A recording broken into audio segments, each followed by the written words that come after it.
வணக்கம். சாமி தரிசனம் பூரா பூச்சி பாம்பாக இருக்கிறதுனால தரிசன சாமி கொஞ்சம் அப்படி வந்துடுறேன். வணக்கம். சாமி தரிசனம் FIFA 2016 அரசு அங்கீகாரம் பெற்றது தமிழ்நாடு அரசு. பக்தர்கள் எங்கே போனீங்கன்னா நான் அடிக்கடி சொல்லியிருக்கேன். தியான நிலையில் போய்கிட்டு இருக்கேன். அடிக்கடி கெட்டப்பு மாறி வருவேன்னு. நான் 20 நாள் இருக்கு, சந்திப்போம். சில உறவினர்கள், சில நண்பர்கள், நம்மளை சேர்ந்த எல்லோரும் வந்து, சாமி இதை விட்டுட்டு நீங்கள் வேறு ஏதாச்சும் பண்ணக்கூடாதா அப்படின்னு கேட்குறான். விட முடியாது. அதுக்கு ஒரு உதாரணம் சொல்கிறேன், கேளுங்க. ஒருத்தர் என்ன பண்ணியிருக்காரு, ரொம்ப இறக்க குணம் உள்ளவர். போய் இப்படியே கடற்கரை ஓரமாக அப்படியே போயிருக்காரு. ஒரு கண்ணுக்குட்டி ஒன்று வந்து கடலுக்குள்ளே அப்படியே தத்தளிச்சுக்கிட்டு இருந்திருக்கு. தரிசன சாமி பக்தராஜ இறக்க கூட விடுவாரா? அதனால வேகமாக போய் கண்ணுக்குட்டியை காவந்து பண்ணி விடுவோம் அப்படின்ட்டு இப்போ 4வது பேர் நிறையா போய் தான் மாட்டிக்கிட்டு முழிக்கிறேன். போய் கண்ணுக்குட்டியை இழுக்கிறாரு கடலுக்குள்ளேருந்து வெளியில் இழுத்து வர முடியலை.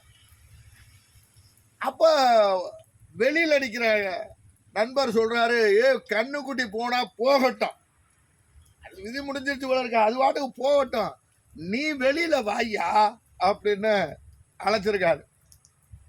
அதுக்கு அவர் சொல்லியிருக்காரு, தம்பி நீங்கள் கூட என்னோட வந்திய, நீங்கள் கல்லு மனசோட அங்கே நின்றுட்டிய, நான் கண்ணுக்குட்டியை காது ஓடிவிடுவோம்னு கடலுக்குள்ளே வந்தேன். இப்போ கண்ணுக்குட்டி வந்து நான் இந்த கண்ணுக்குட்டியை விட்டு ரொம்ப நேரம் ஆச்சு. ஆனா இந்த கண்ணுக்குட்டி என்ன விட மாட்டது கரைக்கு வர்றதுக்கு. அதனால நீங்க கெட்டியா போங்க அப்படின்னு சொல்லியிருக்காரு. எதுக்கு சொல்றேன்னா, பக்தர்களை விட்டுட்டு இந்த உறவினர்கள்லாம் சொல்றாங்கன்னு சொல்லி நான் வெளியில வந்துட்டேன். வேண்டாம், எல்லாரும் மாதிரி ரொம்ப இது பண்ணுறீங்களே, நம்ம என்ன தண்ணியாக குடிச்சிட்டு அலைகிறோம், ரோட்டில் அலைகிறோம் அப்படின்னு பார்த்தான்.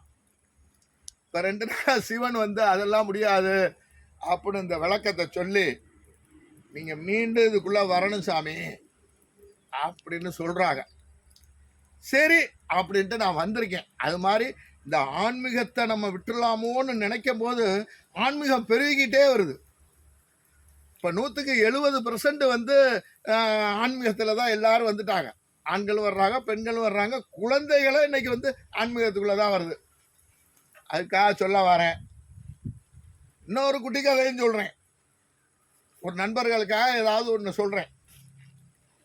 ஒருத்தர் என்ன பண்ணியிருக்காரு,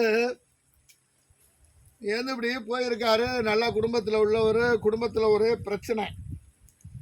சரி என்ன பண்ணுவோம் அப்படின்னு யோசிக்கிறாரு. ரொம்ப நேரம் யோசிச்சுட்டு இங்கேருந்து நேராக போய் பிள்ளைகளை அழைச்சி, இந்த மாதிரி நான் வந்து பன்னிக்குட்டி அவதாரம் எடுக்க போகிறேன், 6 மாதம் சென்று நான் உங்களெல்லாம் வந்து சந்திக்கிறேன்ப்பா, அது வரைக்கும் பேரை பேத்து பிள்ளைகளெல்லாம் நல்லா இருங்கன்னு சொல்லிட்டார். சரின்ட்டு, அப்பா நாங்கள் உங்களை பார்க்குறாரு தான் என்ன பண்ணுறது, ஏன்னா பெத்த பிள்ளைகளுவா திடீர்னு உங்களை பார்க்கணும்னு ஆசைப்பட்டா நாங்கள் என்னப்பா பண்ணுறது, எங்கனக்குள்ள பன்னிக்குட்டிகள் அதிகமாக மேயுதோம், வாங்கப்பா ஏன்னா அப்பான்னு அலைங்க, நான் வாய்ப்பு இருந்தால் பேசுகிறேன், ஏன்னா உங்களெல்லாம் பிடிக்காம தானே போகிறேன் அப்படின்னு சொல்கிறாரு. சரின்ட்டு அவதாரம் இறங்கியாச்சு. போய் பன்னிக்குட்டி மேய்கிற இடத்துலலாம் 2 மாதம் சென்று அப்பா அப்பா அப்படின்னு, இப்போ சிவபெருமானை நான் அழைக்கிற மாதிரி, நான் அழைச்சா ஸ்டாண்டில் வருவார். ஏன்னா தரிசன சாமி டைரெக்டாக பேசக்கூடியவர்.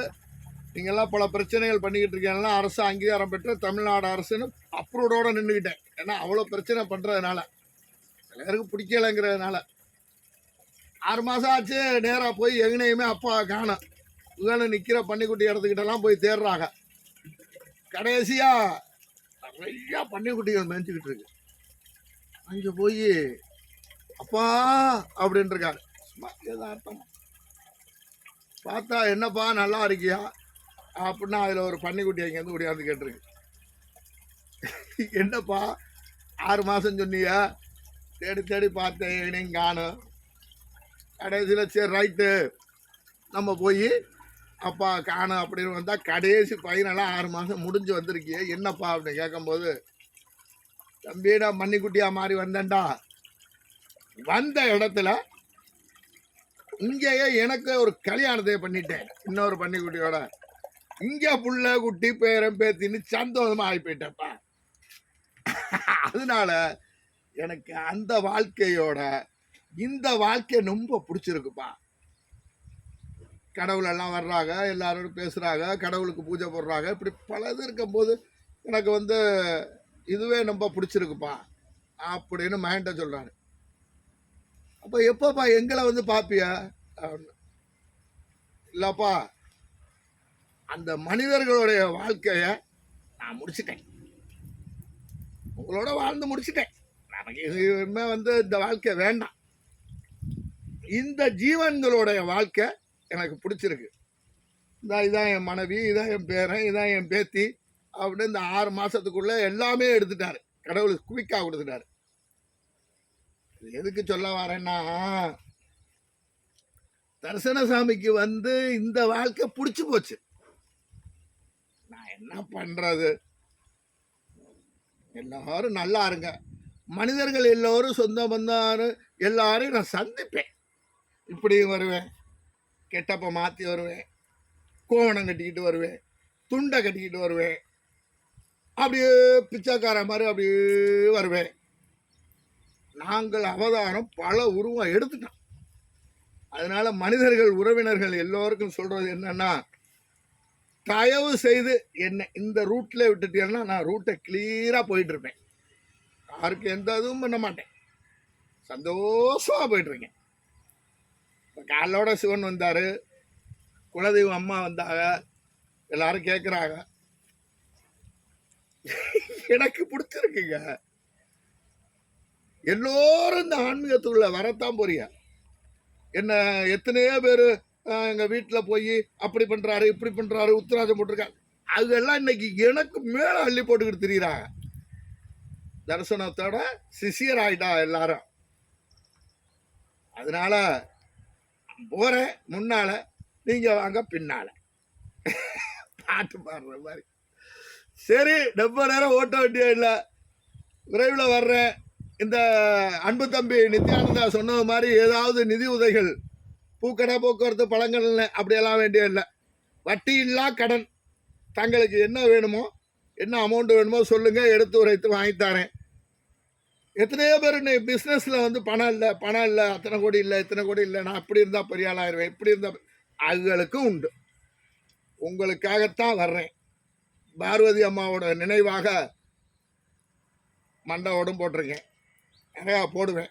சரி, சிரிச்ச முகத்தோட உங்களிடமிருந்து இருப்பது தரிசனசாமி ட்ரஸ்ட் பீப்போர் 2016 அரசு அங்கீகாரம் பெற்றது. சிரிச்சு சிரிச்சு சிரிச்சு சிரிச்சு அவளையே இல்லையா, எப்படி இருக்கும் எப்படி இருக்கும்? மனிதர்களுக்கு தடக இருக்கும், சூடேடு போயிட்டு இருக்க ஆளுக்கு எப்படி இருக்கும்? பல லட்சம் 1000 கிலோமீட்டருக்கு அங்கிட்டு போகணுங்க. ஒருத்தர் இறந்தவங்கெல்லாம் சேண்டில் கொண்டு விடுறேன், தெரிஞ்சவர்களாக இருந்தால். நம்மளுக்கு சில பேர் அப்படி இப்படி பண்ணவர்கள்லாம் நடக்க விட்டுறது. 7 கடல் 7 மலை 7 இதில் பிச்சு கிச்சு தோளுகளை போகட்டும்னு. பக்தர்கள், என்னுடைய பக்தர்கள் யாராவது எங்கேயாச்சும் இறந்துட்டா சாரட் வண்டியில் 7 குதிரை வச்சு சேண்டில் கொண்டா விட்டுட்டு சேண்டில் வந்துடுவேன். மேக்சிமம் நீங்கள் என்னையே பார்க்கலாம். எல்லா கேத்துக்கும்லாம் நான் போக மாட்டேன், முக்கியமானங்களுக்கு தான் போவேன். ஏன்னா என் கணக்குக்கு வரணும். அது புதுக்கோட்டை மாவட்டம், தஞ்சாவூர் மாவட்டம், பல மாவட்டங்கள் மாதிரி என் பிரிவு கண்ட்ரோலுக்கு வரும்போது நான் எடுத்துக்குவேன். சரி, சிரிச்ச முகத்தோட தரிசனசாமிகள் மீண்டும் தரிசனசாமி ட்ரஸ்ட் FIFA 2016 அரசு அங்கீகாரம் பெற்றது. வணக்கம்.